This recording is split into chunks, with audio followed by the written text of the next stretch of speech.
রাজধানীর যাত্রাবাড়ি পুলিশ ফাঁড়ি থানার ভেতর থেকে উঠে এসেছে এমন এক নীরব আর মর্মান্তিক প্রশ্ন। দায়িত্বে অবহেলা নয়, অপরাধও নয়, বরং জীবনের ক্লান্তি আর না বলা যন্ত্রণার এক করুণ পরিণতি আমাদের সামনে এনে দিয়েছে এই ঘটনা। একজন পুলিশ সদস্য যিনি প্রতিদিন অন্যের জীবন রক্ষায় ছিলেন প্রস্তুত, শেষ পর্যন্ত নিজের লড়াইটাই হেরে গেলেন। তিনি ছিলেন যাত্রাবাড়ি থানায় কর্মরত কনস্টেবল শফিকুল ইসলাম। বয়স মাত্র ৪২। পরিবার, সন্তান, গ্রামের বাড়ি সবকিছুই ছিল তার জীবনের অংশ।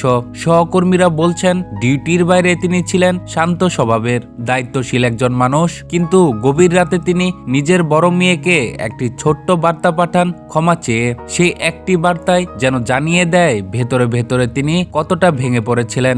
সকালে থানার একটি নিরিবিলি জায়গা থেকে তার নিথর দেহ উদ্ধার করা হয়।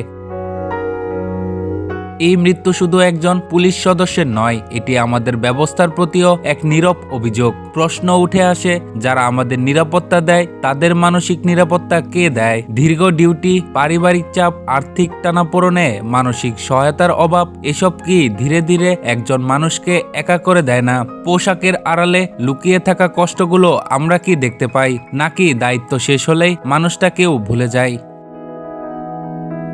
শফিকুল ইসলামের মৃত্যু আমাদের থামিয়ে ভাবতে বাধ্য করে। এই ঘটনা যেন শুধু একটি খবর না হয়ে উঠুক একটি সতর্ক সংকেত। রাষ্ট্রের জন্য যারা জীবন উৎসর্গ করেন তাদের মানসিক সুস্থতাও সমান গুরুত্ব পাওয়ার কথা। সহানুভূতি, কাউন্সিলিং, কথা বলার সুযোগ, এসব বিলাসিতা নয়, বরং প্রয়োজন। নীরব কষ্টগুলো যদি সময় মতো শোনা যেত, হয়তো আজ আরেকটি পরিবার শোকের ভার বইতে হতো না।